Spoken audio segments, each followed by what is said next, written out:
What's happening, everybody? Hope you're having an awesome day, and if you're not, well, it's about to get better right now. Thanks for joining us on Cinema Recap.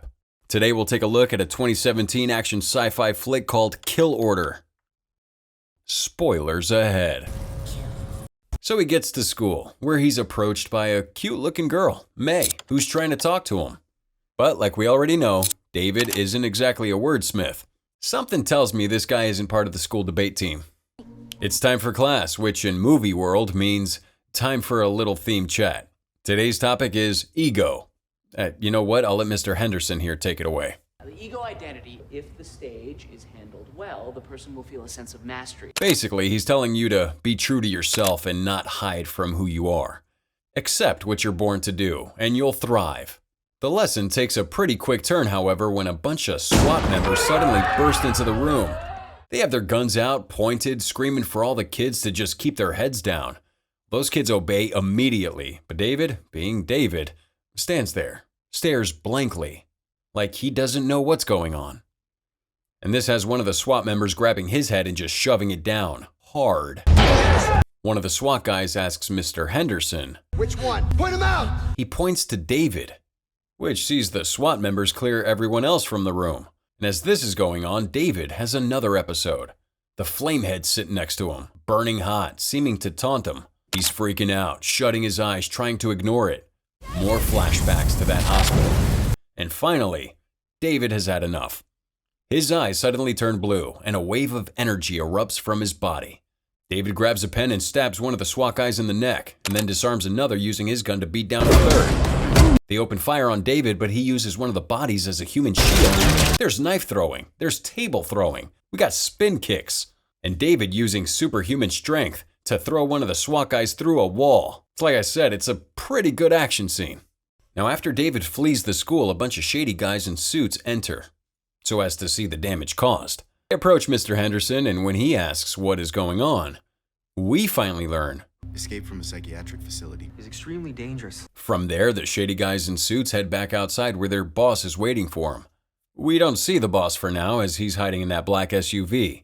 But a short conversation through the window reveals that A, these guys work for an organization, B, they want David back, and C, they're up to some seriously shady stuff. Stick to the plan. I want this resolved immediately. Next, we cut to who we presume to be the head of the organization that we just heard about. It's a Japanese guy called Shiro, and we meet him speaking with some investors. I can confidently tell you our products have been tried and tested. This new energy source will replace all conventional technology and potentially revolutionize the world. You forgot to mention that it can also make people kick and punch really hard too. The suits that Shiro's talking to seem interested enough. The kicking and punching was obviously the real selling point. But they want to confirm first that they're going to be making some serious coin from this little venture too. How can I say this? Energy won't be the only green item produced. Either way, the suits seem happy about this, so I'm happy. But Shiro isn't so happy. His assistant pulls him away and informs him of the event at the school earlier. We don't really know what Shiro has to do with this, but it clearly has him stressed the hell out. Now David runs into a supermarket where I guess he knows Andre to be. One look at how beat up David is, and Andre asks what David's doing there. In response, well, David doesn't say much of anything. But Andre realizes that they need to get out of there. He grabs him, and they make to leave, only for a bunch of men in suits with guns to suddenly turn up. The men surround the two, and Andre sacrifices himself so that David might escape. Run! That's great advice, Andre. David takes it and flees back to his apartment. Now back at the apartment, David starts having more brain aneurysms. He's on the ground freaking out when he manages to get his hands on some more meds and injects himself. He then packs a bag and is about to bail when a random guy with a couple of swords appears from nowhere and attacks David wordlessly. Really, the guy doesn't say a single thing the entire time. Maybe him and David are brothers. It's all hand-to-hand combat as the silent assassin does what he can to kill David in the most brutal way possible. David manages to block for a little bit, but he seems hopelessly outmatched. But then, Flaming Head Guy makes an appearance. Whoever this guy is, he has a serious effect on David. His eyes are turning blue and he's a lean, mean-ass kicking machine. And to finish him, why don't you try 2 swords slashed across his chest and then one into his neck just to make sure he got that job done. We call that the double tap. But David's victory celebration is short-lived. When he tries to flee, he notices more men in suits waiting for him. They chase him across a couple of rooftops, and the only way that David's able to escape is by jumping off one of them to the ground. This, of course, knocks him out, which sends him into a much-needed flashback. The flashback's in the psychiatric ward, and from the looks of it, the doctors are trying to torture the personality out of David. His ability to draw spirit energy into his adrenal glands is off the charts. They discuss terminating David, too. Do you feel love? However, when David says the word love, the doctor testing him becomes confused. But more on that later. For now, David knows that he needs help, so he calls the only other person he knows, May. On the way to meet her, however, David finds a recorded message from Andre which he promptly listens to. You aren't like other boys. You're different. He continues to explain that he's a scientist who, years ago, worked for a company, attempting to draw energy from an alternate universe. Eventually, human trials were needed, which meant finding orphans with no one who cared about them to do those trials on. Dark, but fair. David was the first subject, and when he started to show promise, he had his mind wiped of all his past memories. After that, Andre plays for David a voice message from one of the doctors in his flashback, the female doctor that seemed kinda nice. Her name's Dr. Jenkins, and she explains that David is indeed special. Although something is happening to you that is strange and different. Unfortunately, as he listens to it, a couple more silent assassins approach him from behind, guns cocked, ready to kill. May's there already, and she sees him coming for David and screams. David turns around just in time to see an innocent bystander get gunned down in his stead. With bullets flying, David grabs May and flees to the nearby forest. The fight starts off as one-on-one. David pushes May to the side and goes fisticuffs with a bald-headed guy who could give the T-800 a run for his money in a staring contest. The fight's pretty evenly matched, but it's clear that David is holding back, scared to unleash his inner self. But he's going to have to soon because this other guy's starting to use some sort of energy force to increase his strength and speed and mess David up big time. David gets thrown around a little more when two more assassins arrive. These guys are a bit trigger happy and they end up killing the guy who was beating down on David. But that doesn't really matter because now it's 2 versus 1. They take turns beating him, pushing him to the edge as David tries to ignore Flaming Head guy who keeps popping up. But it's when one of them has a boot on his neck that he explodes. Does some of those kung fu moves, making 2 assassins look like children. And then he uses a metal pole that he tears from the ground to just beat them down and then just skewer them like a lamb kebab. Oh, and May's watching this whole thing in abject horror. Meanwhile, Shiro's informed by his assistant that their efforts to kill David were a failure. He decides that he has to go and speak with the director of operations personally.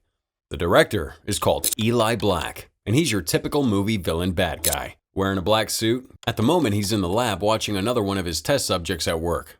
It's 6 versus 1, but the henchmen don't really stand a chance. The claim to this masterpiece belongs entirely to me. Shiro's this guy's boss, and when he arrives at the lab, he orders Eli to just shut the entire operation down. But Eli Black isn't having that. And I didn't feel the need to contact you. But Shiro wants some proof that what they're doing is working, so Eli brings him subject 2, the guy we just saw take down 6 other dudes. He then tells Shiro that this guy only obeys him. He obeys me, and me alone. And will basically kill Shiro if he tries to stick his nose into Eli Black's work again. So he backs down, which is probably the right idea. Meanwhile, David and May hide out at what I'm pretty sure is May's house. David collapses to the ground in tears and May tries to get him to tell her what's going on. Unfortunately, before he says too much, bullets start flying through the house and May finds herself an unfortunate casualty in the pursuit of David. Well, there goes that career in academia. The SWAT team moves in and gasses the room.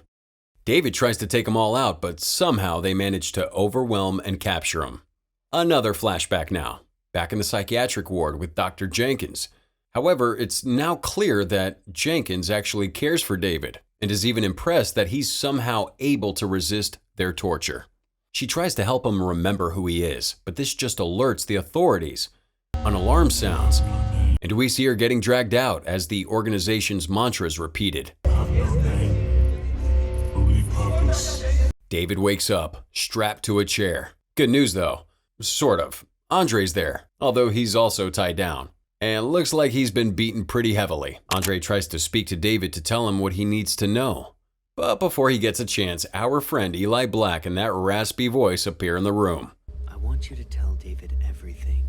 And if you lie, well, I'm going to hurt you. Andre asks what Eli wants, and Eli says, I want the codes to the Mesa project. We don't know what that is, but it sounds important. So important, in fact, that when Eli Black points a gun at David, Andre still refuses. Eli then turns the gun on Andre and shoots him instead. With Andre dead, Eli says his goodbyes and orders the men in the room to kill him. But not with a bullet, because that would be too easy. Instead, they decide to shock him to death. Well, that's what it looks like anyway. The shock treatment knocks David into a sort of a dream state where he comes face to face with himself. Or for all those listening in class earlier, his ego. It's David, but with those cool blue eyes he gets when he's on a killing spree. David wants to know what the heck's going on. Well, him and me both, to be honest. I am you, and you are me. Your pain is mine, and my pain is yours. He continues by asking David what he wants. All David wants is to not feel any pain. Blue-eyed David tells him that pain is inevitable, but how we deal with that pain is our choice. It's all a little convoluted and confusing, to be honest, but the gist is that blue-eyed version of David is the embodiment of the energy that the organization has been drawing from him. But it has become a part of David and wants to help him in seeking revenge. All David has to do is let him, which he does. David wakes up from the chair and immediately kills these guys that were shocking him. Mr. Black's fleeing the scene. When he reaches his car, he finds himself surrounded by a group of SWAT members, guns aimed. If this were in the real world, they'd take the shot. But they allow Eli time to monologue before revealing that he too has superpowers. Then with super speed, he just flashes behind him and kills him with a sword. Oh yeah, the cane had a secret sword inside too. For a blind guy, he's pretty badass. Back in the lab, David's on the move when he comes face to face with Subject 2. David goes to town on him immediately, kicking and punching and beating. Oh wait, my bad. David's landing the punches, but Subject 2 barely seems to feel him. Subject 2 proceeds to beat the living daylights out of David, and it becomes very clear that David is very much out of his depth. He gets thrown around like a rag doll and strung up by a chain around the neck so that Subject 2 can just treat his body like Rocky would a hanging carcass of meat. Things don't look good. But then we get more flashbacks as Blue-Eye David encourages David to accept the pain, to use it. In the flashback, we learn that the flaming head guy was actually Dr. Jenkins, who David killed by accident in a rage. This, combined with Blue-Eye David egging him on, is enough to see David snap. His eyes turn blue and breaks those chains around his neck like they're made of chalk. And now, it's his turn to beat down this Subject 2. Mr. 2 seems more confused than anything, shocked that he's being so viciously brutalized. But eventually David has him on the ground in a move right out of MMA. He snaps that dude's arm and then knocks him out cold. KO. Meanwhile, as all this was happening, Shiro's arranging for Phase 1 of his plans to be shut down. This includes the destruction of everything relating to Eli Black, Subject 2, and anything and everything in between. When it's done, he makes a call to the Great Five.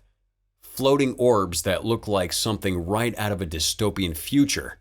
Shiro tells him that Phase 2 is almost ready, and with their permission, he'll begin.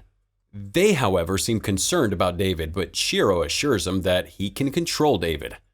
We don't know what exactly, but David somehow fits into Shiro's master plan. Our final shot of him shows David standing over the warehouse from which he just escaped. And that's a wrap. Thanks for chilling with us on Kill Order, produced by 2X Entertainment and released in 2017. Real talk, this movie was pretty average, but the action scenes were incredible. Which one was your favorite?